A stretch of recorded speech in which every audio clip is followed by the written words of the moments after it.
विश्वासों के दीप जलाकर युग ने तुम्हें पुकारा।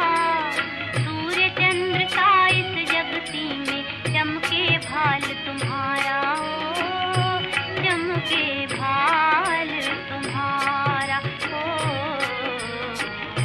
चमके भाल तुम्हारा।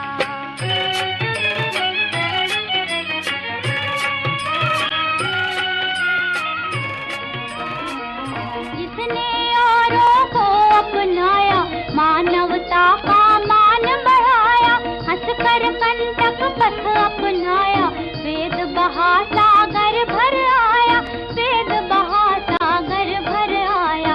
यश की बात न भाई जिसको जीत लिया अभिमान को, ढूंढ रही है कब से दुनिया उस सच्चे इंसान को, राहें नहीं दिखा जाता जो।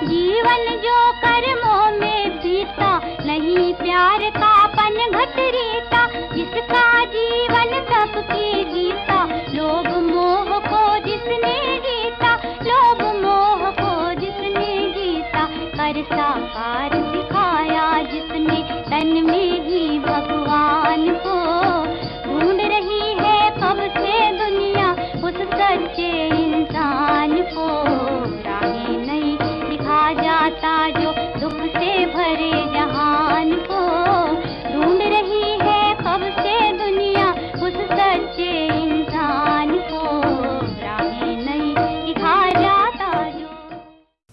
कष्ट को तब बना लो और सुख के दिनों को योग बना लो, तुम्हारा जीवन धन्य हो जाएगा। गुरुदेव ने एक सूत्र दे दिया, उस सूत्र ने एक नए व्यक्तित्व का गठन किया, और जो एक चिकित्सक था, जो तार्किक था, जो समझता था कि गुरु के संपर्क में आने के बाद अब कोई कष्ट नहीं मिलेगा, कोई परेशानी नहीं मिलेगी, उसको समझ में आ गया कि अगर किसी औरों का कष्ट, किसी अन्य की तकलीफ़, किसी अन्य की परेशानी हमारे थोड़ा सा कष्ट उठाने से दूर हो जाती है, तो हमें गुरुवर यदि पूरा ही कष्ट देते रहें, हमेशा कष्ट में रखें, तो भगवान का नाम तो याद रहेगा, गुरुदेव का नाम तो याद रहेगा, हमेशा जीभ पे उन्हीं की वाणी, उन्हीं का नाम स्मरण रहेगा। बस यही मानते हुए सारा समय कटता चला गया। 1978 का वसंत एक ऐसा वसंत था मित्रों, जिस पर्व पर हम दोनों उपस्थित थे, और हम दोनों ने परम पूज्य गुरुदेव के उद्बोधन को सुनने के पश्चात एक ऐसा निर्णय लिया जो हमारे जीवन के लिए एक क्रांतिकारी निर्णय था। MBBS किया, MD किया, पढ़ाई प्राप्त की जितनी, उसके पश्चात बाहर जाने की जो मन में इच्छा थी, वो इच्छा केवल मेरी अकेले की थी और किसी की नहीं थी। घर में कोई नहीं चाहता था कि मैं बाहर जाऊं, विदेश जाने के लिए कोई भी सहमत नहीं था, किंतु मेरी जो इच्छा थी मन की, उसको गुरुदेव ने पूरा किया कि विदेश जाकर तुम परीक्षा पास करके आ जाओ। परीक्षा पास करके मैं आ गया। जब यहाँ आया तो गुरुदेव से कहा, गुरुदेव इतने अच्छे नंबरों से पास हुआ हूँ, अब मुझे अच्छी नौकरी मिलेगी, आपका आशीर्वाद चाहिए। गुरुदेव ने आशीर्वाद देने में कोई कंजूसी नहीं की, उन्होंने आशीर्वाद दिया और कहा तुम हमेशा सफलता के पथ पर आगे बढ़ो, बस यही मंगल कामना है। जब वीसा मिल गया, नौकरी मिल गई, और उन दिनों के ज़माने में 20-25 हज़ार डॉलर की नौकरी मिल जाना प्रति माह के आधार पर एक बहुत बड़ा भौतिक सुख का आधार सामने खड़ा हो गया। वैभवशाली संसार दिखने लगा। मुझे लगा कि यही जीवन का एकमात्र आधार होना चाहिए। गुरुदेव ने एक छोटा सा संकेत 1 वर्ष पहले दे दिया था कि बेटा आने को तो बहुत सारे लोग यहाँ पर राजी हैं, पर मैं चाहता था ऐसे लोग आए जिनके मन में कुछ क्रांति करने की उमंग हो, कुछ आग हो, कुछ कर दिखाएं, पढ़े लिखे भी तो हों, तो पढ़े लिखे होने के साथ साथ मन में करुणा भी हो, संवेदना भी हो इस भारतीय संस्कृति को घर घर पहुंचाने की। क्या कोई ऐसे लोग निकल के आएंगे? मैंने भी सामान्य सा जवाब दिया। मैंने कहा निश्चित रूप से आएंगे गुरुदेव, आपका जब इतना बड़ा काम है तो निश्चित रूप से आएंगे।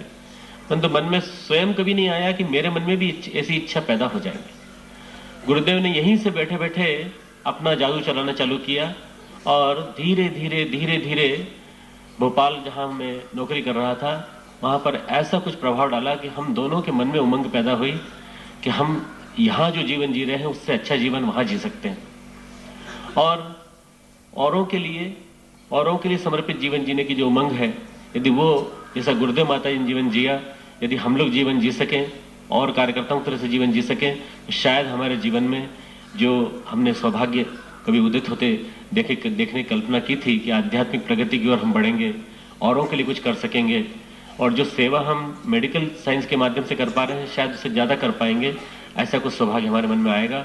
मन में ये इच्छा लिए हुए अपनी नौकरी की जो अच्छी खासी चल रही थी वहाँ पर भी रिस्क लेते हुए हम लोग छुट्टी लेकर यहाँ आए और 1978 का वसंत पंचमी का गुरुदेव का उद्बोधन सुना। उन्होंने ये कहा था कि लोगों ने लोकहित के लिए, परमार्थ के लिए अपने पिता को छोड़ दिया, अपने गुरु को छोड़ दिया, अपनी माता को छोड़ दिया, और ये मेरे काम को करने के लिए लोग कब आएंगे, तो कब लोगों के मन में पीड़ जगेगी, इतना बड़ा काम करने को पड़ा है और 21वीं सदी आने में समय नहीं बाकी है, आखिर कौन करेगा इस काम को। मुझे तुम सबसे अपेक्षा है, तुम सबसे उम्मीद है, तुम सबको आना है, और मुझे उम्मीद है कि तुम लोगों में से लोग निकल के आएंगे और इस मेरे काम को सफल बनाएंगे। मित्रों, गुरुदेव का वसंत पर्व का उद्बोधन जितनी देर तक चलता रहा उतनी देर तक आंख से आंसू बहते रहे, अपने ऊपर लानत फेंकते रहे।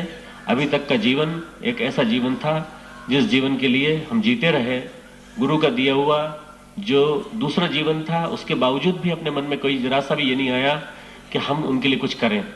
अब मौका आ गया है कि अब किसी भी हालत में एक झटके से निर्णय लेना पड़ेगा कि अब हम कुछ करके दिखाना है। हमने आपस में बातचीत की दोनों ने, और गुरुदेव के पास जाके लिख करके दिया। गुरुदेव ने कहा, बेटा भावावेश में निर्णय मत लेना, धीरे धीरे करके स्थायी रूप से जब हम लोग आए सितंबर 78 में, उसके बाद से लेकर के अब तक का 16 वर्ष का जीवन हम लोग देखते हैं तो हम ये पाते हैं कि हमने बहुत कुछ पाया। हमने अनेकों का प्यार पाया, हमने अपनी माँ पाई, हमने अपने पिता को पाया और हमने अपने मित्र को पाया। गुरुदेव ने कहा, बेटा मेरा पुत्र, मेरा उत्तराधिकारी वही है जो सही अर्थों में मेरे बताए कामों को आगे बढ़ाए। गुरुदेव ने कहा था बेटा निकलना पड़ेगा तुमको बाहर, तुम 12 वर्ष मेरे पास रह लिए, अब 12 वर्ष के बाद अब तुम निकलो, बाहर निकलो, और बाहर निकल के जितना हो सकता है विद्या विस्तार के काम में लग जाओ। मुझे ऐसा स्मरण आता है कि 91, 92, 93, 94, 95 ये 5 वर्ष मैंने करीब 1.5 लाख मील की यात्रा भारत में, और इतनी ही यात्रा हवाई जहाज से विदेश में और भारत में की होगी। 3 लाख मील की यात्रा की, शरीर पे अत्याचार किया और शरीर को विश्राम नहीं दिया। मेरे साथ चलने वाले परेशान रहते थे, परंतु मुझे लगी रहती थी कि लगन कि अगर एक बार इस क्षेत्र में आया हूँ शायद ना आ पाऊँ अगली बार। इतना बड़ा भारत है, इतना बड़ा विश्व है, तो जितने लोगों तक संदेश पहुँचा सकूँ पहुँचाऊँ। 1970 में गुरुदेव का एक मुझे कार्यक्रम मिला मेडिकल कॉलेज में, विज्ञान और अध्यात्म के समन्वय पर एक गोष्ठी रखने का। मुझे आज तक याद है उस समन्वय गोष्ठी का, जिसमें कि सारे प्रोफेसर, सारे हमारे इंदौर नगर के जितने प्रबुद्ध नागरिक सारे सम्मिलित हुए, और मैं समझता हूँ कि एक बीजारोपण मेरे अंदर भी हुआ कि आगे चलकर यदि कोई बात की स्थापना होगी, आगे चल के यदि किसी सिद्धांत की स्थापना होगी, किसी धर्म की स्थापना होगी, तो युवा पीढ़ी जिसे स्वीकार करेगी वो होगी वैज्ञानिक अध्यात्मवाद। इस मिशन का इतिहास, इस मिशन का जो आने वाला समय है, इस मिशन का जो भविष्य है वो उज्जवल है, और किस तरह से नया युग आएगा ये गुरुदेव ने एक एक शब्द जो बताया वो मुझे आज तक याद है।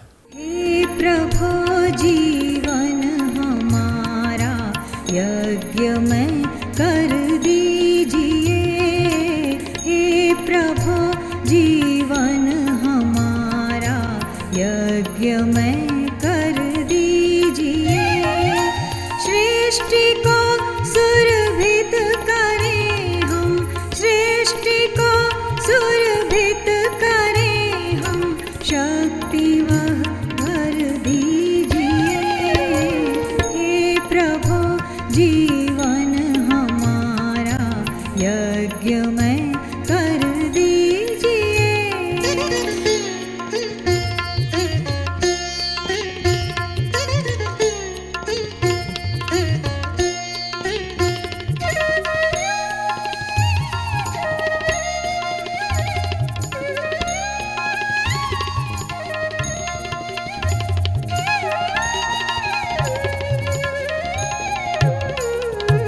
विश्व यह सारा समझ ले एक पावन यज्ञशाला, ज्ञान दीपक का यहाँ पर हो अभिनव उजाला यज्ञ कुंडों से सजे हो ये सभी भूखंड सुंदर संगठन की अग्नि ज्वाला हो प्रकट जिनमें प्रखर हर भावना मंगल कलश से